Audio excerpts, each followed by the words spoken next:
Ministerios Ebenecer presenta La Biblia Palabra. Y en el mismo Espíritu, es decir, en el Espíritu Santo de Dios, vamos a suplicar el favor de los cielos para que podamos recibir de su palabra en esta mañana. Padre, te damos gracias, Señor bendito, por tu palabra, te damos gracias por tu presencia, te damos gracias por el privilegio que nos has dado de poder alabarte, de poder adorarte.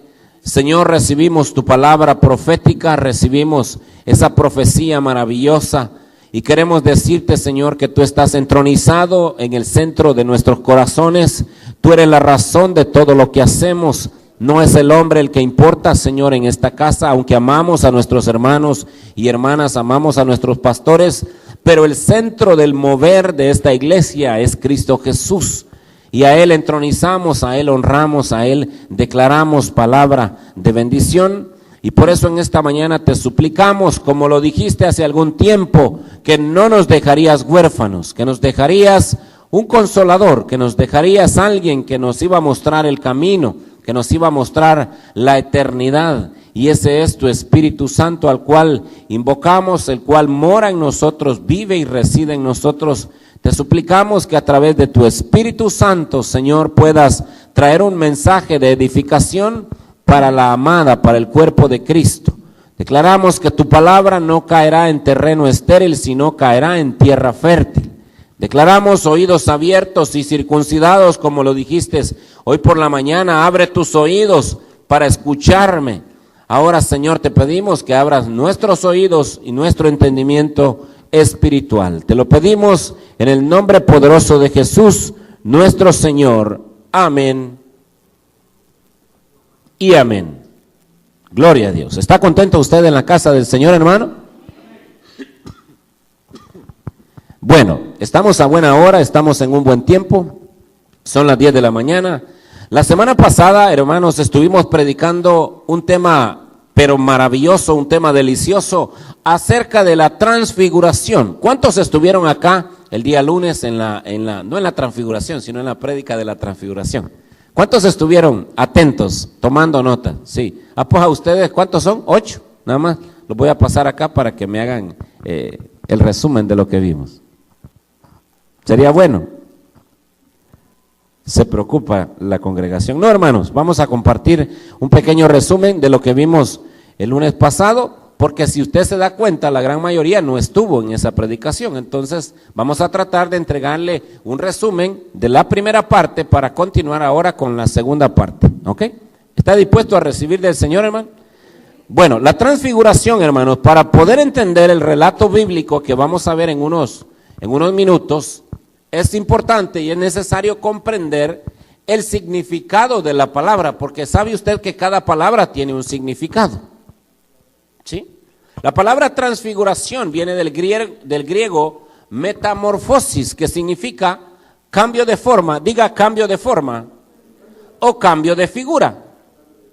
Pero la metamorfosis que sucede en el monte donde Jesús lleva a sus discípulos no es una metamorfosis al estilo pagano. ¿Sabe usted que en las culturas, sobre todo en las culturas orientales, se da mucho la metamorfosis pagánica o pagana, en donde se dice que el hombre se puede convertir en un dios y también un dios puede convertirse en hombre?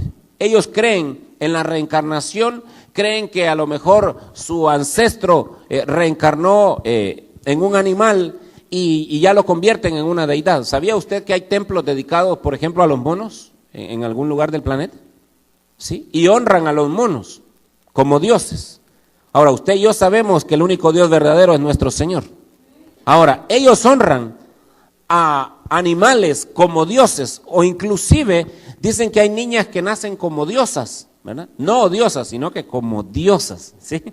O sea, las creen una deidad, ¿sí? Hay niñas que nacen inclusive con deformaciones, con 3 manos, con 3 pies, y de repente aparecen como que son diosas y las entronizan y las ponen en un altar y les rinden culto, les rinden homenaje. Pero usted y yo sabemos que en el caso de Jesús, en el caso del Mesías, fue un cambio de apariencia, fue un cambio de figura para mostrar su gloria. Ahora, hermanos, quiero dejar bien claro que hay 7 niveles de gloria en los cuales podemos conocer al Señor. Es decir, que en esta visión que se manifiesta en el monte, no es el mayor nivel de gloria, simplemente Jesucristo estaba dando una muestra de lo que nosotros estamos por recibir. La transfiguración es un punto central de la revelación del reino de Dios, porque todos estamos esperando un reino y estamos esperando a un rey. ¿Usted está esperando a su rey amado?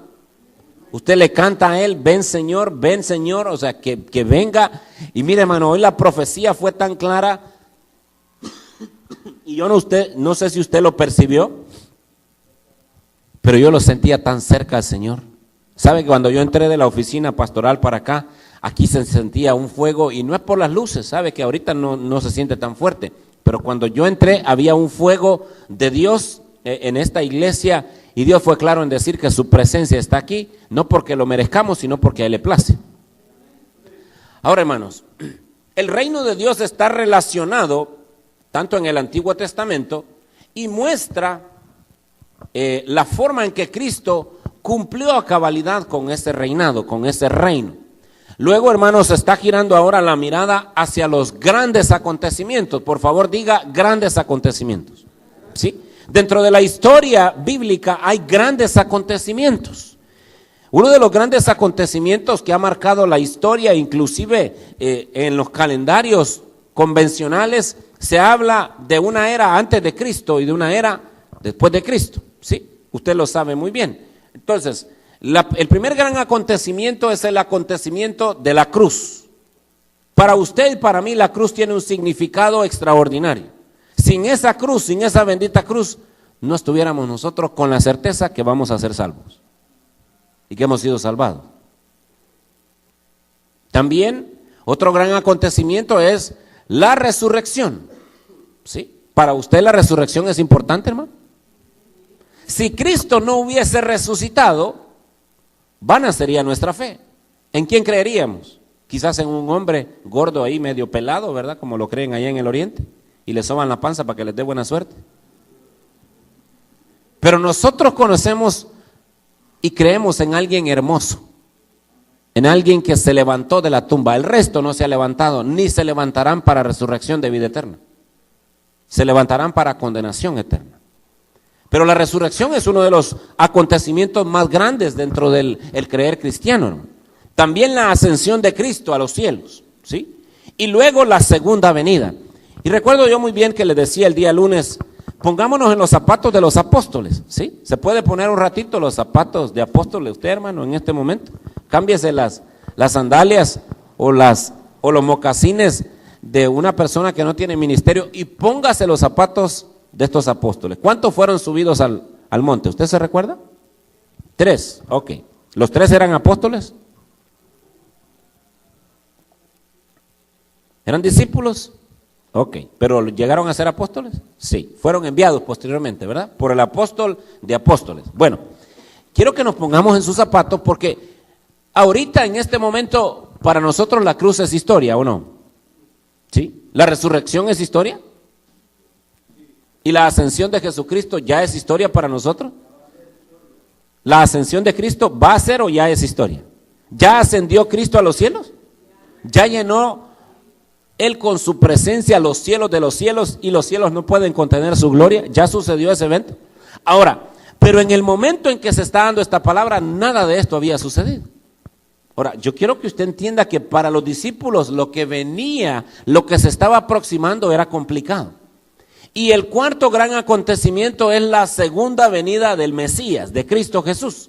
Pero ya no vendrá como cordero, sino vendrá como un león, con un cetro de hierro a juzgar a las naciones.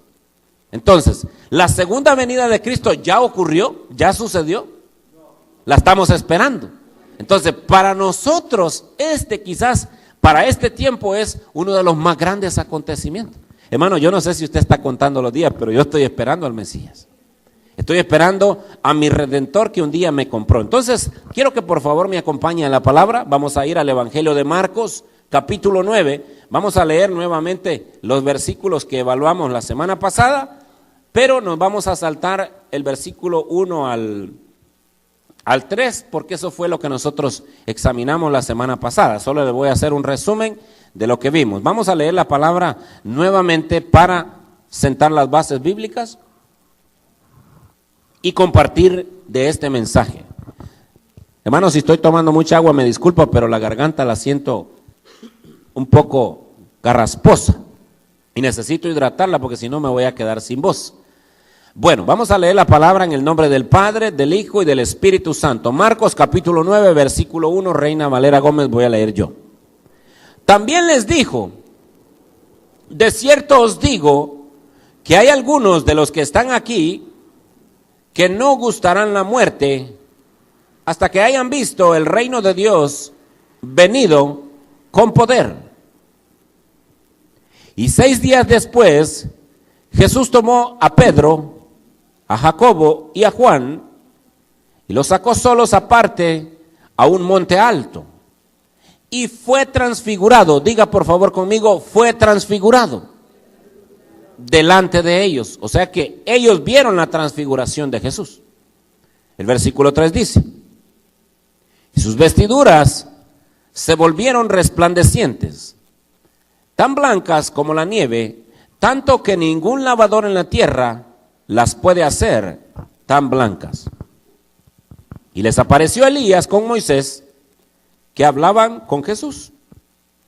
Entonces respondiendo Pedro, dijo a Jesús: Maestro, bueno es para nosotros que estemos aquí y hagamos 3 tabernáculos, uno para ti, otro para Moisés y otro para Elías. Porque no sabía lo que hablaba, pues estaban aterrados. Y vino una nube que les cubrió de sombra, y desde la nube una voz que decía: este es mi Hijo amado, a él oíd. Y luego mirando alrededor, no vieron más a nadie consigo, sino a Jesús solo. Y descendiendo ellos del monte, les mandó que a nadie dijesen lo que habían visto, sino hasta que el Hijo del Hombre hubiese resucitado de los muertos. Y retuvieron la palabra entre sí, preguntándose entre ellos: ¿qué significaría eso de resucitar de los muertos? Y le preguntaron diciendo: ¿por qué dicen los escribas que es necesario que Elías venga primero? Y respondiendo él les dijo: Elías a la verdad vendrá primero y restaurará todas las cosas. Y como está escrito del Hijo del Hombre, que debe padecer mucho y ser tenido en nada. Pero os digo que Elías ya vino y le hicieron todo lo que quisieron, como está escrito de él. Dice esta porción de la palabra. Ahora, hermanos, quiero que pongamos o sentemos nuevamente las bases. Usted se recuerda que nosotros el día lunes estuvimos evaluando 2 escenarios. Un escenario es el escenario terrenal. Y el escenario terrenal puede considerarse como el escenario presente, es decir, el escenario actual. Pero en aquel tiempo, cuando sucede la transfiguración, el escenario presente, el escenario terrenal, era esa dimensión que estaba manejando Pedro, Santiago y Juan, o Jacobo y Juan, porque Santiago es el mismo Jacobo, ¿sí? Ahora, también en ese momento el Señor muestra un escenario celestial, es decir, un escenario futuro. Y nosotros tenemos certeza que hay un futuro brillante después de la muerte física. ¿Cuántos están de acuerdo conmigo que les esperan grandes recompensas en el reino de los cielos? Porque hay gente que está preocupada, hermanos. Si se muere hoy, hay gente que está preocupada porque no tiene certeza hacia dónde se irá su alma. Pero usted y yo sí sabemos hacia dónde vamos. Así que el morir es ganancia para nosotros. Así que si nos quieren hacer un gran favor y nos quieren mandar al cielo, es ganancia para nosotros. Hay personas que no, es que solo dicen por decirlo. No, hermano, yo quisiera estar con Cristo. Yo no sé usted, pero yo sí. Ahora, evaluamos el versículo 1 del Evangelio de Marcos del capítulo 9, y en el versículo 1 Jesús les estaba diciendo que algunos de los que estaban ahí no gustarían la muerte, es decir, no morirían. ¿Se recuerda usted muy bien esa porción? Ahora, yo voy a hacer un resumen porque si recapitulo todo completo, entonces nos dan 2 horas y no termino de predicar. Pero quiero hacerle este resumen para ponerle las bases a los que no escucharon la predicación el día lunes. Entonces el Señor dijo, algunos de los que están aquí no verán la muerte. ¿Lo dijo el Señor? ¿Sí lo dijo? Hermano, ¿leyó usted el versículo 1 del capítulo 9 de Marcos? También les digo, está hablando Jesús, hay algunos de los que están aquí que no gustarán la muerte. ¿Quién dijo esa declaratoria? O sea que esa declaratoria la podemos confiar. No me la estoy inventando yo. Y dice, hasta que hayan visto el reino de Dios venido con poder. Y yo les hacía una pregunta, ¿será que se refería a los que no verían muerte a sus 3 discípulos? ¿Será que les hablaba solamente a ellos? Y lo vimos claramente, Pedro murió. ¿Sí murió? La Biblia no lo dice, pero la historia sí lo confirma. Y murió de cabeza. O sea, crucificado, pero boca abajo, porque se sentía indigno de morir exactamente como su maestro. Así murió Pedro. Jacobo o Santiago fue muerto, degollado por Herodes. Y esto lo puede hallar en la palabra en Hechos capítulo 12, versículo 2. Usted lo puede ir a verificar posteriormente. ¿Ya llevamos cuántos de los apóstoles muertos? 2 de 3. Y el tercero que estaba ahí, ¿quién era? Era el apóstol Juan. Sí, Elías vendría más adelantito, ¿verdad? Es más, Elías ya se había presentado, el espíritu de Elías estaba, llamémoslo así, dirigiendo la vida de Juan el Bautista, porque estaba preparándole el camino a Cristo Jesús. Entonces, el tercer apóstol que estaba ahí era Juan. No estoy hablando de Juan el Bautista, estoy hablando de Juan el apóstol, el amado, exactamente. Él estaba ahí. Ahora, curiosamente, Juan cuando recibe la revelación de Apocalipsis está en una isla griega que se llama la isla de Patmos. Ahí estaba él, pero estaba, hermano, en calidad de salud tremenda porque él había sido sumergido en una olla de aceite hirviendo. ¿Se puede imaginar cómo estaba el apóstol Juan? No estaba bronceado, hermano, yo creo que estaba algo tostado, porque cuando a uno lo sumergen en aceite, usted ha visto cuando usted mete el pescado y lo mete en el aceite, cuando mete los buñuelos, mete los plátanos, vea que salen bien tostaditos, ¿sí? Entonces yo pienso que el apóstol, y con el respeto que él se merece, yo me imagino que él estaba algo tostado, o sea, su piel estaba algo dura, rígida, ¿sí? Como algunos de los que veo por... Son mentiras. No, todos estamos vivos por la sangre de Cristo. Entonces vean, de este apóstol, del apóstol Juan, se dijo 2 veces, hermano, que no vería muerte. La primera es esta, en Marcos capítulo 9, versículo 1, dice, algunos de los que están aquí no verán muerte. ¿Quién lo dijo? Jesús. Y la segunda vez se lo dijo a Pedro, le dijo, mira, Señor, le dice, ¿y este qué onda? Le dice, estoy parafraseando para que usted me entienda en el buen caliche español, ¿sí? Mira, ¿y este Juan qué onda? Le dice. Y le dice el Señor Jesús, y si yo quiero que este quede vivo hasta que yo venga, ¿y a vos qué te importa? Vos seguime a mí, deja de estarlo viendo a él, que yo tengo un trato con él. Así que el Señor nos está diciendo a nosotros, ¿usted por qué está viendo a la hermana Lorena? Mejor véame a mí, dice Jesús. ¿Por qué está viendo al hermano Amílcar? Deje de criticarlo, véame a mí, dice el Señor. Así le dijo a Pedro, que estás hablando vos de Juan. Si yo quiero que él quede, ¿y a ti qué? ¿O no le dijo eso Jesús? Porque él es soberano, hermanos. Entonces, 2 veces se dijo de Juan que no vería muerte. Y le voy a decir algo. Vaya a toda la Biblia, lo reto a que vaya a la Biblia y que me diga dónde dice que Juan murió. Y también lo reto a que vaya a la historia universal, que busque los escritos más antiguos y certifique si Juan murió o no murió. Y la verdad que no hay detalles, hermano. No hay forma de comprobar si él murió o no murió. Es más, se cree que está vivo. Se cree que está vivo. Ahora, en la visión, porque esta fue una visión, en algunas versiones que usted tiene en sus manos, dice que no le comentaran la visión que habían tenido con los demás. ¿Verdad que así dice en alguna de sus versiones? Jesús les dijo, por favor no comenten esta visión hasta que el Hijo del Hombre haya resucitado. Fue una instrucción que Jesús dio. O sea, que lo que ellos vieron fue una visión. ¿Estamos de acuerdo? ¿Sí? Ok, ahora vean. La palabra se podría referir en aquel momento a que los que estaban ahí no verían muerte, como Elías o Moisés. ¿Se podía referir a ellos también en la visión? Lo vimos, ¿se recuerda usted? La pregunta es, ¿cómo está Elías y dónde está Elías en este momento?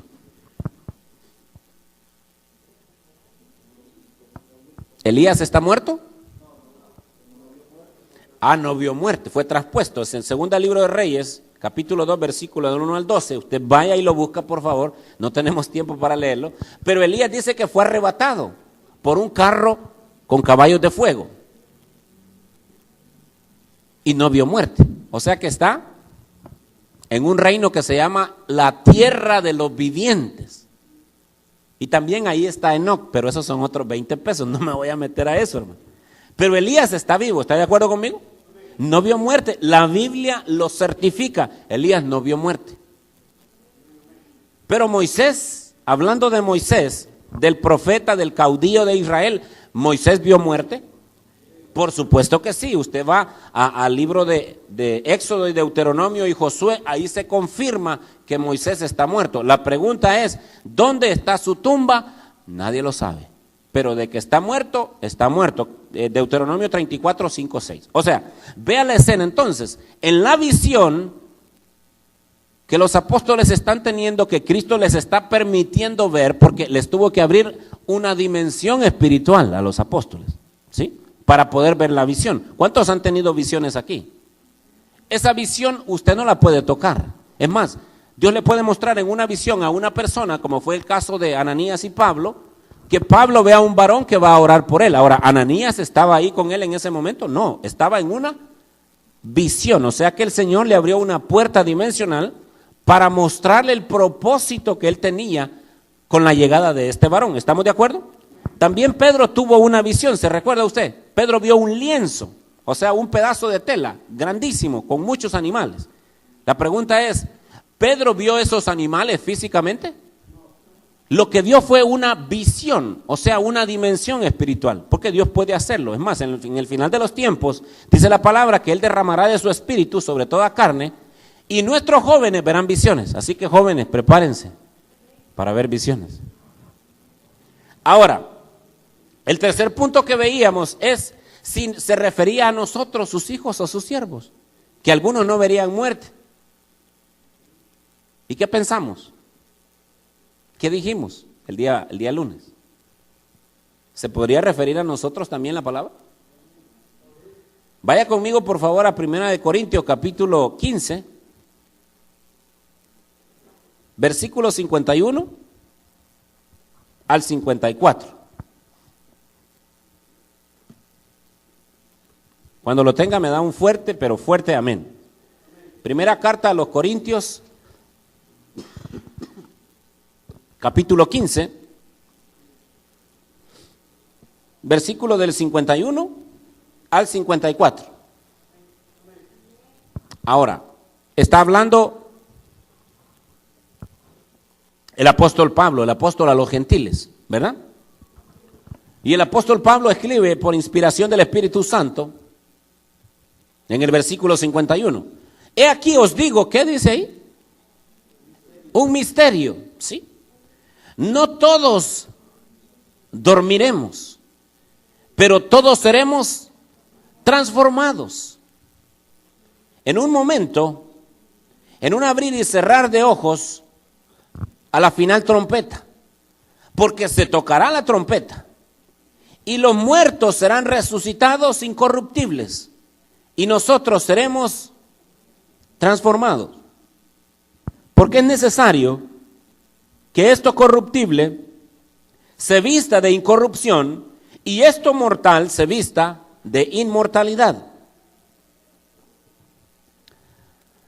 Y cuando esto corruptible se haya vestido de incorrupción y esto mortal se haya vestido de inmortalidad, entonces se cumplirá la palabra que está escrita, sorbida en la muerte, en victoria.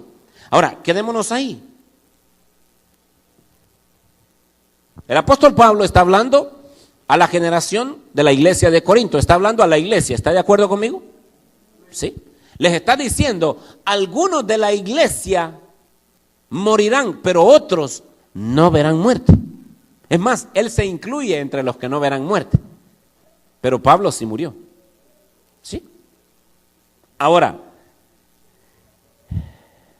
si usted está estudiando los escenarios de los cuales hablaba el pastor el día viernes, estamos viendo escenarios a nivel mundial que están preparando la segunda venida de Cristo. Es más, cuando el Señor dijo, les digo que Elías ya vino, se estaba refiriendo a Juan el Bautista. ¿Está de acuerdo conmigo? Usted va a la palabra y lo constata. Ahora bien, en este momento, el espíritu del antimesías, el espíritu del anticristo ya salió, pero no se ha manifestado en su plenitud, pero está a punto de manifestarse. Está a punto de manifestarse el espíritu del anticristo. O sea, si Juan el Bautista fue el precursor de Cristo y le preparó el terreno, va a aparecer una figura muy similar a Juan el Bautista para prepararle el camino al anticristo. O sea, podríamos decirlo en otras palabras, el anti-Juan el Bautista. ¿Estamos de acuerdo? ¿Sí? Ahora vea, este espíritu ya está. Y está en operación desde hace mucho tiempo. Desde que se escribieron las cartas de Pablo, Pedro, todas esas cartas, ya estaba en función el espíritu del anticristo, solo que ahora se va a manifestar con mayor evidencia. Y en el año 2014, ¿cuánto nos falta para el año 2014?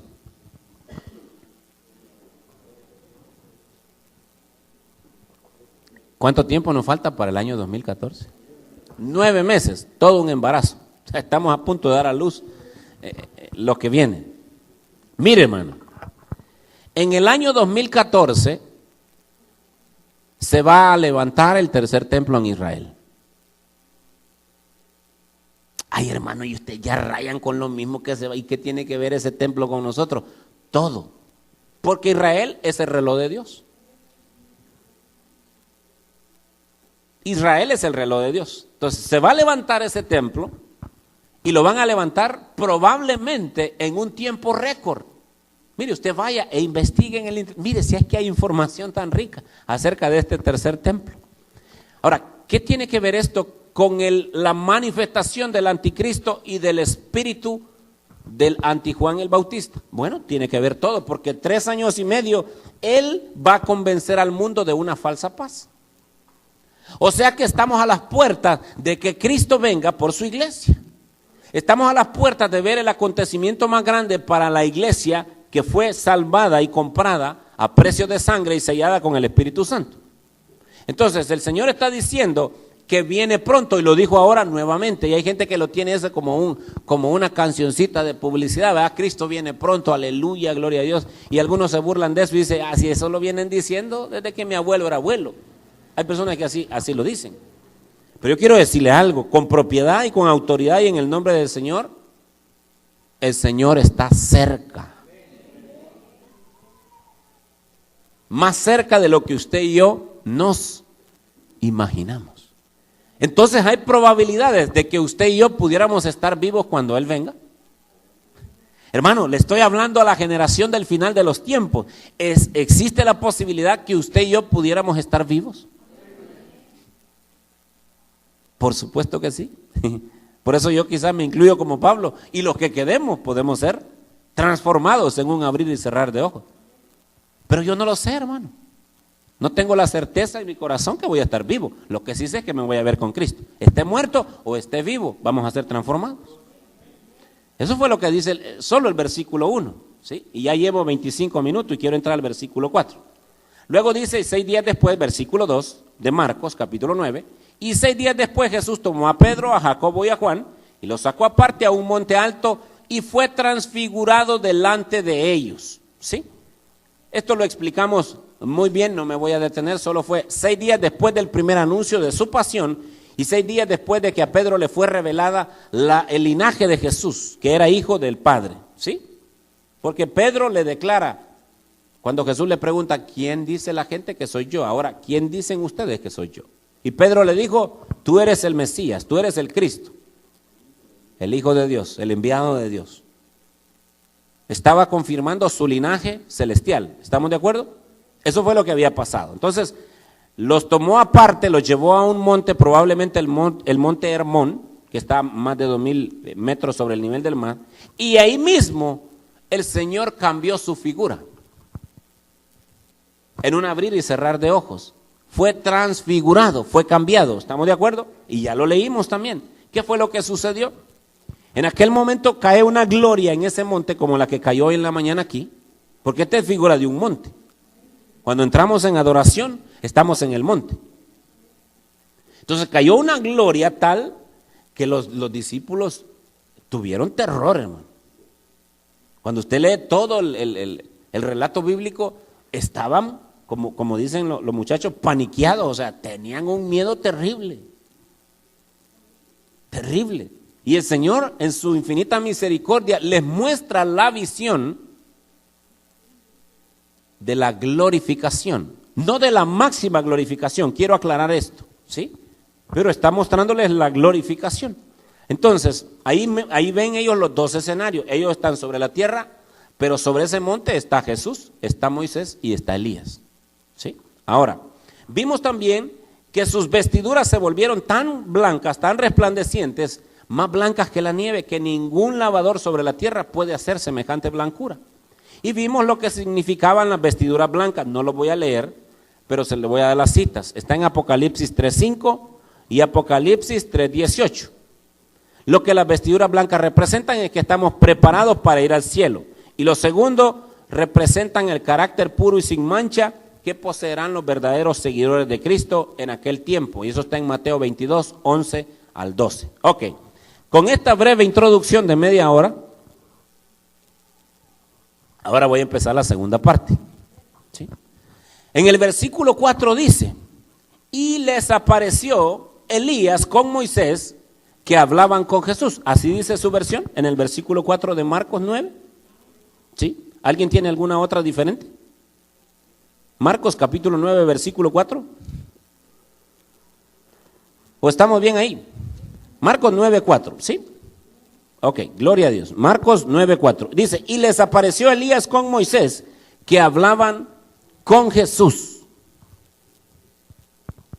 Ahora la pregunta es, ¿qué representa la aparición de Elías y de Moisés en el monte Hermón? ¿Qué representa la aparición de estos dos personajes? Uno que está muerto y el otro que está. Pero es que ellos no se personificaron ahí, quiero que entienda esto. Ellos aparecieron en una visión, ¿sí?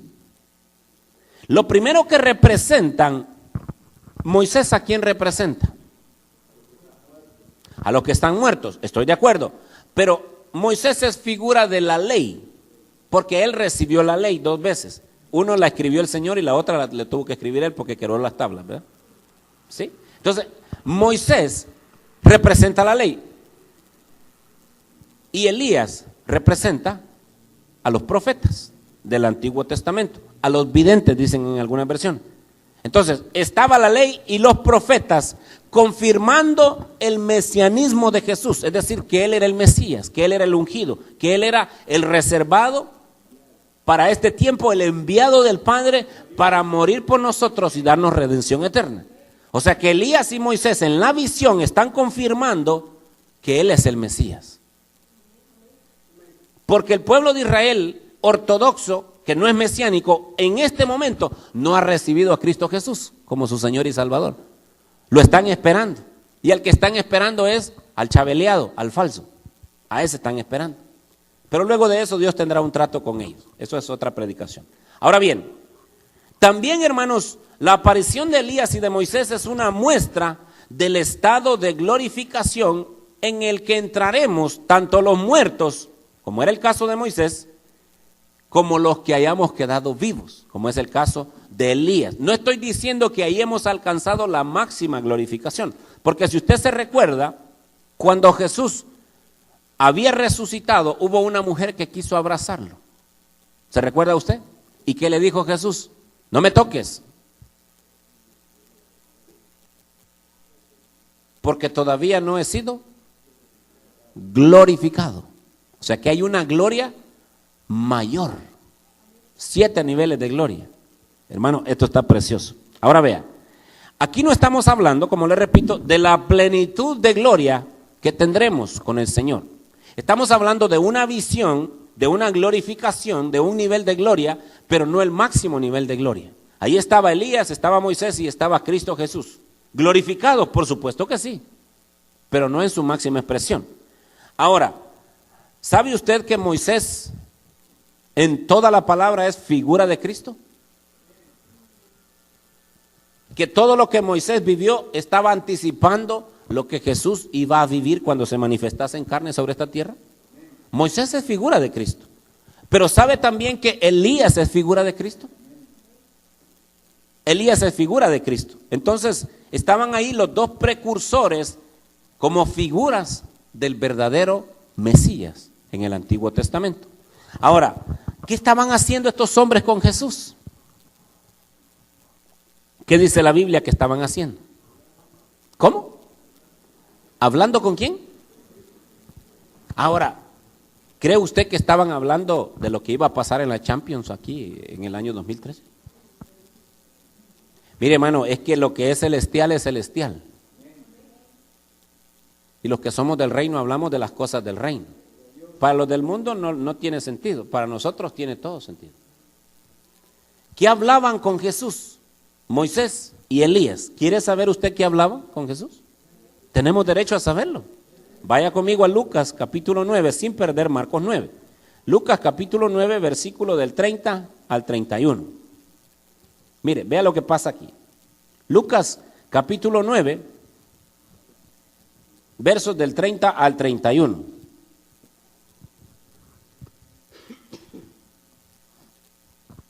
Cuando lo tenga me da un fuerte amén. Lucas 9, 30 al 31. Y póngamele ahí un separador, póngale el dedo meñique ahí en Marcos. No me pierda Marcos 9. Dice aquí la palabra. Y he aquí dos varones. ¿Está leyendo conmigo?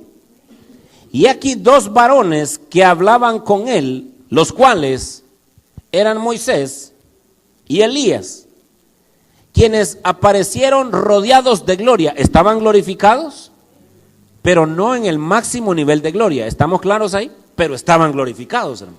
¿Sí? Ahora vea. Y hablaban, ¿de qué hablaban? De la hablaban de su partida que iba Jesús a cumplir en Jerusalén. Vea de qué hablaban. Estos dos varones hablaban de su partida. En la visión que Pedro, Juan y Santiago les está mostrando el Señor, Jesús estaba hablando con ellos y ellos hablaban con Jesús. Y estaban hablando de su partida. Si usted se recuerda, Pedro trató de impedir que Cristo fuera a la cruz. Y Jesús le dijo, apártate de mí, Satanás. Y eso se lo acababa de decir dos capítulos anteriores. Acababa de recibir la revelación, tú eres el Cristo, el enviado de Dios. Y cuando le dice, tengo que morir, tengo que padecer de los sacerdotes, de los escribas, de los fariseos. No, Señor, que tal cosa no te acontezca. Pero Elías y Moisés no estaban oponiéndose a la pasión, muerte y resurrección de Cristo. ¿Sabe qué estaban haciendo? Según los comentarios rabínicos mesiánicos, dicen que los sabios, que Elías y Moisés animaban, oiga bien esto me impresionó, animaban y alentaban a Cristo Jesús para soportar su martirio y su crucifixión. Ahora mire, hermano, cualquiera puede decir, pero Cristo era Dios, no necesitaba de nadie. Pero si usted se recuerda, cuando Cristo sale de la tentación del desierto por 40 días y 40 noches, la palabra dice claramente que vinieron ángeles y le sirvieron para fortalecerlo. ¿Dice eso la palabra? Lo dice. Ahora, Elías y Moisés estaban ahí ¿para qué? Para animar y para fortalecer. Señor, yo sé que morirás. Como dice la profecía en Isaías, sé que vas a ser molido, sé que vas a ser desfigurado, sé que vas a ser triturado, pero también sabemos que te levantarás. Lo estaban animando, ¿sí? Lo estaban animando a Jesús. Entonces, porque si no lo animaban a ir a la muerte y a la crucifixión, no podía haber resurrección, ¿estamos de acuerdo? Para resucitar hay que estar muerto. Y el único que se ha levantado de los muertos, resucitado, se llama Cristo Jesús. Otros han revivido, pero la resurrección es otra cosa. Entonces dice aquí que lo que estaba en juego en aquel momento eran todas sus esperanzas de glorificarse. Porque si Cristo no va a la muerte, si Cristo no va a la cruz, si Cristo no es humillado, maltratado y golpeado y dado muerto, no hay resurrección, entonces no hay glorificación. Y esa visión se hubiera quedado nada más en un espejismo. Ahora, usted y yo no nos queremos quedar en una visión. Queremos vivir la vida eterna glorificados con un cuerpo como el de Cristo. Entonces, estos dos siervos estaban poniendo toda su esperanza y habían puesto ya toda su esperanza en su Mesías Redentor, en el que sabía que los podía salvar de la muerte eterna. Y lo estaban animando, ¿sí? Lo estaban animando. Entonces, ahora vea lo que dice el versículo 5 del capítulo 9 de Marcos. Ahí estamos leyendo. Pedro dijo a Jesús: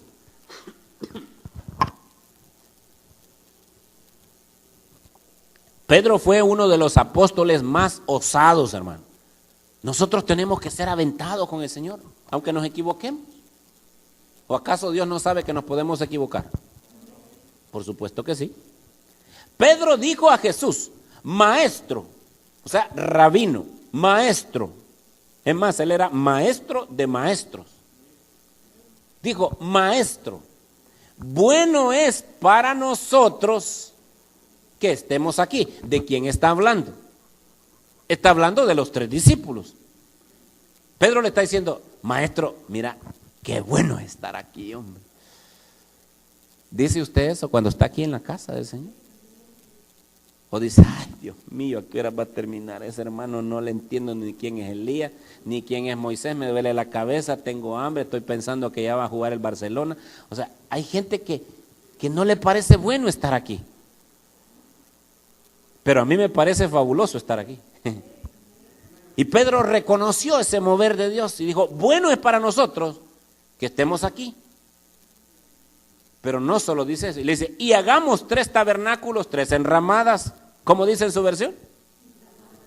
3 enramadas, 3 cabañas, dicen en otras versiones, ¿verdad? ¿Sí? 3, ¿ha visto las enramaditas usted? Con la palmita, ¿verdad? 3 enramadas, 3 chozas, pues vaya. Y hagamos 3 enramadas, 3 tabernáculos aquí, Señor. Uno para ti, otro para quién le dice, otro para Moisés y otro para Elías. Ahora, póngale pausa aquí, porque a veces leemos muy rápido, ¿no es cierto? Póngale pausa. Si en este momento usted y yo tuviéramos una visión, ¿podríamos reconocer a Elías y a Moisés en este momento? ¿Qué cree usted? Si a veces le cuesta reconocer al que ha visto en persona. Hace poco me encontré con un amigo, ya hablando del reconocimiento, me encontré con un amigo ahí en el Seguro Social esta semana. Entonces, ¿qué pasó, Julio? Le digo yo. Y como andaba con lentes, yo andaba con lentes oscuros. Entonces me dice: quítate los lentes porque no te reconozco, me dijo. Y me quité los lentes y me dijo: no, hombre, que antes tenías pelo, me dijo, y ahora ya no. O sea, si él que me había conocido no me reconocía, la pregunta es: ¿cómo reconocieron a Elías y a Moisés? ¿Cómo reconoció Pedro?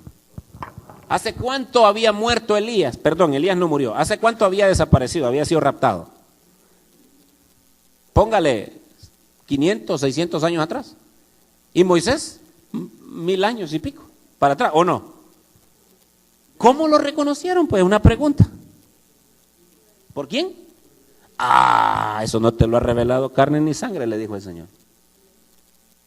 Mire, hay niveles de gloria y hay niveles de revelación. Nosotros tenemos que anhelar subir a ese nivel de revelación por medio del Espíritu Santo.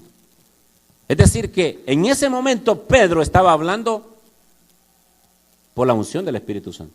Hagamos 3 enramadas aquí, hombre, Señor, si esto está bonito. De hecho, estaba cerca la fiesta de las enramadas. La fiesta de Sucot se llama en el hebreo. Esto está en Levítico 23:34, no lo busque. Ahí dice que durante 7 días se hará solemnidad a Jehová. Ahora, se hacían las enramadas. ¿Para qué se hacían las enramadas? La fiesta de las enramadas. No era solo para tomar atol de elote, para el chuco, no. Era para hacer una solemnidad, una fiesta para el Señor. Era un tiempo para celebrar. ¿Para qué son las fiestas? El próximo domingo vamos a celebrar. Vamos a celebrar el próximo domingo a las 3 de la tarde. Está invitado a las enramadas de la familia Granados. Aleluya. Entonces, mire, hermano, lo que se estaba celebrando era la presencia del Señor, el reposo de Dios, la bendición de Dios, el gozo de Dios y la gloria de Dios en medio de su pueblo. ¿Había suficiente razón para celebrar? Por supuesto que sí. Porque el objetivo principal de Dios al establecer las fiestas solemnes era que el pueblo recordara que ellos habitaron en tiendas durante su peregrinación en el desierto. ¿En qué habitó el pueblo de Israel cuando iba peregrino por toda la tierra? ¿En qué? En tiendas. Eso es como que usted ahorita viva en una casa que vale $500,000. ¿Cuántos quieren una casa así? Solo yo y el hermano Emil. Santo, ¿y los demás? Vamos a poner este ejemplo. Es como que usted viviera en una casa de $500,000 ahí cerca de la Santa Elena. ¿Le gustaría? Una montaña, dice el siervo, con piscina. Pero el Señor le dijera, mira, Milcar, quiero que hagas una réplica todos los años de la primera casa donde viviste. Allá metido allá por Mexicano, no sé dónde fue que vivió, va a ser. Sí, que el baño no servía, el piso estaba todo chuco, ahí no existía ni la cerámica, va a ser. Entonces el Señor le dijera al siervo Amílcar, quiero que hagas una réplica de la primera casita que tuviste allá para que te acordes de dónde te he sacado yo. Eso es lo que le está diciendo el pueblo. O sea, le está diciendo, los llevo a una tierra donde fluye leche y miel, pero quiero que se acuerden de dónde los he sacado. Porque hay gente que es tan ingrata que apenas y le suben el sueldo $10 y ya se cree que es Moisés y Elías, hermano.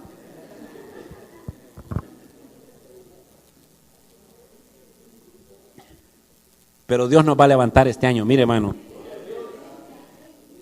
hay un decreto de prosperidad sobre nosotros. Y cuando en los cielos se ha decretado algo, aunque el diablo patalee y rechinee, vamos a ser bendecidos. No importa. Pero también la fiesta de las enramadas, que estaba muy cerquita, y eso fue lo primero que se le vino a la mente a Pedro. Recordaba que Dios habitó también en tiendas movibles en medio del pueblo. ¿O no llevaban una tienda ellos? Montable y desmontable, ¿sí? En el hebreo se llama el Ohel Moed, se llama, esa tienda de reunión. Usted se recuerda que sobre esa tienda giraba el resto de los campamentos, de todas las tiendas, ¿se recuerda usted? Y en esa tienda estaba la gloria de Dios, ahí se manifestaba la gloria de Dios. Entonces la fiesta de las enramadas recordaba que ellos habían pasado por un problema, por un desierto por 40 años. Pero en el versículo 6, ya estaba hablando Pedro en su carne. Dice ahí el versículo 6 del capítulo 9 de Marcos, porque no sabía lo que hablaba. Pues estaban aterrados. ¿Dice así la versión suya? Estaban espantados. ¿Alguna vez ha estado espantado usted? Hablando locuras, hermano. ¿Sí? O sea, andaba preocupado, espantado, aterrado. ¿Ve? Está el primero, ya está manifestando, ¿ya ve? O sea, lo que le quiero decir es que cuando uno anda con miedo, espantado, alguna vez, perdóneme, le quiero hacer esta pregunta, ¿alguna vez lo han asaltado a usted, pero así lo han encañonado? Mire, hermano, qué feo de volado. Y digo feo porque así se siente. ¿Sí? Qué feo es que lo asalten a uno y uno se siente impotente, hermano. Y después de eso uno queda así como con chime, como el carro cuando no lo han balanceado. Viera qué feo se siente. Y en ese momento uno dice locuras, hombre, porque está nervioso, ¿o no? Así estaban estos, estaban aterrados, dice la palabra, estaban espantados, tenían miedo, ¿sí? Ahora vea, sin embargo, aunque al principio la idea era buena, la idea de Pedro dijo, mira, Señor, mejor quedémonos aquí arriba, es que allá abajo está muy feo. ¿Sí? Allá abajo no me gusta, Señor, allá nos quieren apedrear, pero aquí está bonito, aquí estamos viendo la gloria tuya. Es que cuando uno toca la gloria de Dios, hermano, no quiere salir de ahí. No quiere salir de ahí. Porque usted se recuerda cuando la nube se manifestaba en el campamento y Moisés subía al monte a orar. Había límites, ¿se recuerda usted? ¿Ha leído esa parte?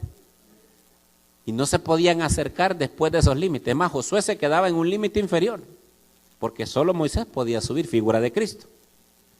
Pero el animal que se acercara o el hermano que se acercara, moría apedreado, dice la palabra.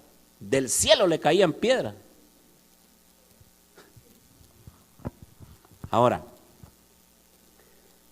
la idea era buena al principio. Pedro le dijo, Señor, hagamos 3 enramadas aquí, hombre, está bonita esta cosa aquí, quedémonos en este monte. Mira, te vamos a hacer una enramada chula vos con un jacuzzi ahí de mezcal, bien bonito. Le vamos a hacer una enramadita a Moisés y otra a Elías. Pero el Señor no se los permitió. Porque no era el tiempo de la glorificación plena de Jesús. Sino más bien era un tiempo de preparación. Diga tiempo de preparación. Eso es lo que estamos viviendo ahorita. Un tiempo de preparación. ¿Está preparado usted para recibir al Mesías? ¿Está preparado usted para recibir a su Señor y Salvador? ¿Está preparado para encontrarse con Él en las nubes? Algunos no están preparados. Era un tiempo de preparación y fortalecimiento para lo que iban a enfrentar en los próximos días. ¿Qué iban a enfrentar? Mire, hermano, es que por eso le dije al principio, póngase en los zapatos de los apóstoles, de los discípulos. Primero discípulos y luego fueron apóstoles, ¿sí? Iban a enfrentar la pasión de Cristo, la muerte de Cristo, que no es lo mismo. La pasión es el sufrimiento. La muerte es cuando le dan muerte a Cristo Jesús. Pero también la resurrección. ¿No cree usted que eran 3 eventos demasiado fuertes, hermano? Si con uno no aguantamos nosotros con la segunda venida. Estos iban a vivir 3 eventos, casi que seguidos. ¿O no? 3 eventos seguidos. Tenían que estar fortalecidos. Y Cristo tenía que estar fortalecido para soportar esa prueba. Porque no hay otro hombre sobre esta tierra que pudiera soportar semejante prueba. Por eso es que eso de los sacrificios, que me voy de rodillas de aquí para allá, de allá para acá y doy vuelta de gato, hermano, eso no se compara con el sacrificio que hizo Cristo. Mi sacrificio es el culto de labios con amor. El Señor hoy lo dijo, que hay unos que vienen aquí tiesos como el palo, no adoran al Señor, hombre. El corazón está endurecido. Enamórese del Señor. Enamórese de su presencia. No se salga rápido de ahí, hombre. Cuando usted está enamorado no quiere salir de la intimidad, ¿o sí? Entonces no es esposo, es amante, quiere salir corriendo. El que es esposo y es esposa quieren estar en la intimidad. Pero el que no es al mandado y no al restoso, dicen. No, hermano, en lo espiritual no seamos fornicarios, hombre. Perdóneme que le hable así, pero es que yo amo al Señor. Y me duele, porque Él lo dijo, me duele mi corazón, dijo hoy en la mañana. Yo lo sentí, ¿sabe? Porque Él está enamorado de nosotros. Y nos conquista de una manera impresionante. Versículo 7, y con esto cierro. Y vino una nube que les cubrió de sombra, y desde la nube una voz que decía: este es mi Hijo amado, a Él oíd o a Él escuchad. Mire qué maravilloso. La pregunta es, ¿qué representa la nube?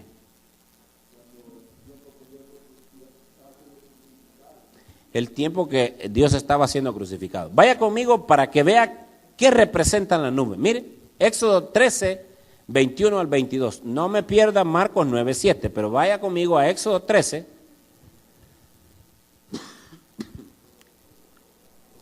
Éxodo 13, versículo del 21 al 22, porque tenemos que entender, hermanos, la Biblia tiene un lenguaje maravilloso. pero está ahí encriptado. Hay que decodificarlo. Éxodo 13, 21, 22. ¿Lo tiene? Aquí vamos a ver qué significa la nube, ¿sí? Porque sí hubo mucha oscuridad cuando Cristo murió, pero la interpretación de esa oscuridad, según los teólogos, tiene que ver con la mayor concentración demoníaca de todos los tiempos. Pero esta nube representa la presencia viva de Dios sobre su pueblo. Y esa presencia está activa en este momento para nosotros. Pero también la podemos hacer huir. Usted y yo podemos entristecer al Espíritu Santo y Él puede retirarse de nosotros. Éxodo 13, 21, 22 dice: y Jehová iba delante de ellos de día en una columna de nube para guiarlos por el camino. ¿Necesitamos guianza nosotros en nuestro camino? Necesitamos la nube. Y de noche en una columna de fuego para alumbrarles, a fin de que anduviesen de día y de noche. Y luego dice el versículo 22: Él nunca quitó de delante del pueblo la columna de nube, ni de día, ni de noche la columna de fuego. ¿Cuándo la quitó? Y mire que este pueblo sí era perverso, hermano. La quiso quitar por algún tiempo. Dile a Moisés, le dijo: apártate que los voy a exterminar a todos, les dijo. Los voy a chamuscar, los voy a hacer chicharrón estos desgraciados. Es que, hermano, cuando la gente es ingrata y no es agradecida, Dios se molesta, fíjese. Tanto que Dios ha hecho por nosotros y que la gente no sea agradecida. Pero la nube representa la presencia de Dios, la Shekinah de Dios, la densa presencia manifestándose en nosotros. ¿Ha sentido usted la presencia de Dios, Señor, en esta casa? Pero hay gente que cuando la siente, la repele y la quiere y dice: no, no, no, y abre los ojos y empieza: no, que eso de la profecía, y por qué llora la hermana. Y metas en el espíritu en vez de estar criticando, metas en el espíritu. Porque usted está en la carne en ese momento. No vaya a ser que salga apedreado del monte. Mejor metas en el espíritu. Porque aquí nos tiran piedras, ¿sabía usted? ¿Verdad? ¿Ha oído usted los tetuntazos que nos avientan de todos lados? Pero que el Señor tenga misericordia de ellos, hombre.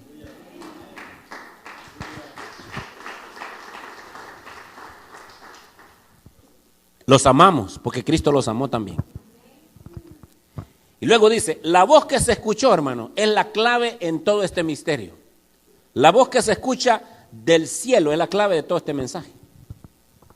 Porque es la voz del Padre, respaldando a su único Hijo, en el cual encuentra complacencia, contentamiento, encuentra amores, se deleita en Él. ¿Será que Dios puede hablar así de nosotros? Es que me complazco yo en René. Mi corazón está enamorado de Edgar. Se complace en sus acciones. ¿Puede decir eso el Señor de nosotros? Como lo dijo en Mateo 3:17. Y he aquí una voz del cielo que decía: este es mi Hijo amado, en quien tengo contentamiento. Eso fue para el bautismo. Para que no hubiese duda que Él era enviado del reino de los cielos para salvarnos a nosotros. Pero la voz es la clave. La voz del Padre es la clave, es la voz de autoridad máxima. ¿O no es cierto? Y si usted lo comparamos, lo traemos al plano terrenal, la voz máxima sobre esta casa es la voz de nuestro Padre, el pastor Rubén. Es la voz máxima. En esta casa. ¿Está de acuerdo conmigo? Entonces, en los cielos la voz del Padre es la voz de autoridad máxima. Y Él está diciendo: este es mi Hijo amado. A Él oíd. A Él escuche. ¿A quién tenemos que escuchar? Al Hijo, porque si escuchamos al Hijo, escuchamos al Padre. Quien me ve a mí, le dijo a Felipe: ¿ha visto al Padre? Muéstrame tu gloria. ¿Cómo que muéstrame la gloria del Padre? Que no me has visto. ¿No crees que yo estoy en el Padre y el Padre está en mí? ¿O no dijo eso Jesús? Entonces, si usted escucha al Hijo, Escucha al Padre. Y si escucha al Padre, también escucha al Espíritu Santo. Porque en Él está encerrada la plenitud de la deidad, en Cristo Jesús. Y eso es un misterio. Pero hermano, ¿cuántos queremos ser transfigurados, queremos ser transformados en un abrir y cerrar de ojos? Porque al final se sonará la trompeta, dice la palabra. Y esa trompeta no todo mundo la oirá. Porque algunos que estaban ahí cerca de Jesús pensaron que había sido un rayo, ¿se recuerda? Y es cierto, es que su voz es como de un trueno. Pero algunos solo oyeron el bombazo, ¿verdad? Así como el que cayó en Rusia. Algunos solo oyeron el ruido, otros escucharon la voz. Porque el que escucha la voz es porque tiene ejercitado su oído espiritual. Por eso yo le pido al Señor que por favor circuncide nuestro oído y nos haga oír la trompeta de Dios, la voz de Dios. Cuando nos empiece a llamar y empecemos a subir, los que estemos vivos seremos transformados en un abrir y cerrar de ojos, y los muertos en Cristo se levantarán para encontrarnos con Él en las nubes. Hermano, ese evento yo no me lo quiero perder. Yo quiero estar ahí. Que no me inviten al resto de las fiestas de aquí, no me importa, pero yo quiero estar ahí. Yo no sé si usted, pero hay que suplicarle al Señor que nos conserve irreprensiblemente hasta el día glorioso de Cristo Jesús. Vamos a orar, hermano. Mas a vosotros los que teméis mi nombre nacerá el sol de justicia y en sus alas traerá salvación. Ministerios Ebenecer.